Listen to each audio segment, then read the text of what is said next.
What am I going to talk about today? I don't know yet. I want to talk about soul exhaustion and overgiving in service to others.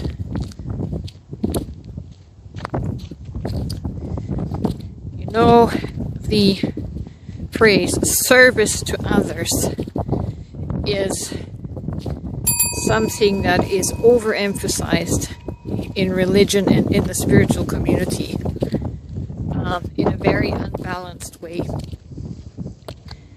If you are trying to do service to others from your own empty cup, you are going to feel the heavy weight of karma, right? Karma is the weight of obligation and responsibility to others, to ensure another's well-being. That is a karmic, self-sacrificing service to other that will deplete your life force. That is not the proper way to do service to others. Not at the expense of your own soul, of your own energy. There is a service to others that takes second place to making yourself the priority. And this is misunderstood because the phrases are the same. Service to self and service to self. One is service to the ego self and the other is service to the soul self. You must service your soul self and make that the priority. See, this is another problem with our separation mentality, because we have separated God from our soul.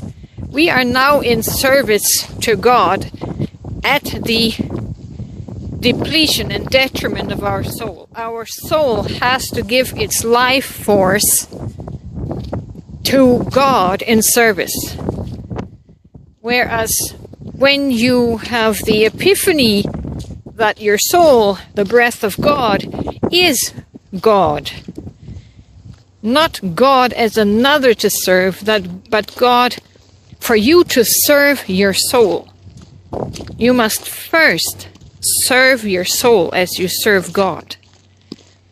And as you serve your soul in what is best for your own soul, that is how you retain your life force. That is how you become a full cup that can spill over to others. You are giving from your overflow instead of your emptiness. Big difference. Big difference. With the overflow, you do not have to go out of your way to serve others.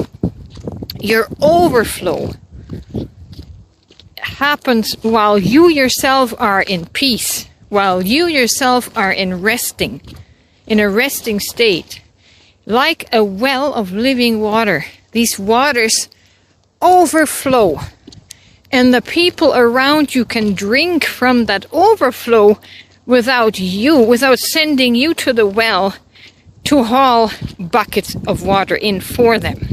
You see the difference? Are you running to the well for other people to get them a drink? Or are you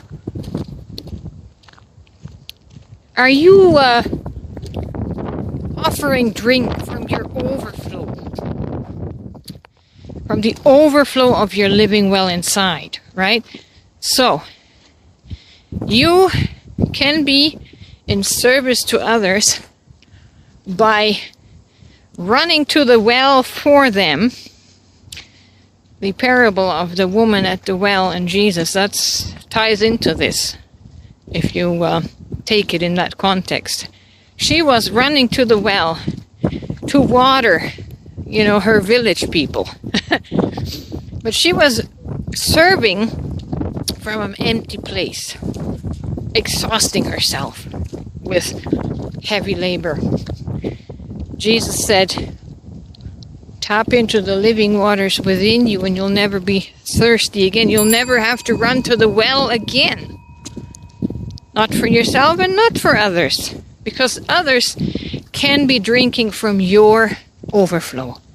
The overflow that comes from your contentment, your peace, your rest. Okay?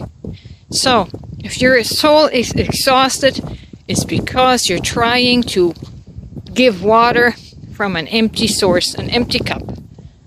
And you're going to be so depleted that you run out of your own life force and you cause a famine. You cause a shortage of water for all those around you. You must make yourself the priority. And you must overcome the guilt that is associated with being quote-unquote selfish. You must be selfish for the sake of your own soul, to become the living water, to become the refreshing spring rather than the dry well. So I hope this helps.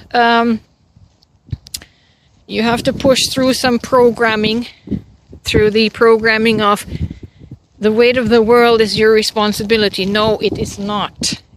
Everybody has to carry their own water, right? You can just make it easier.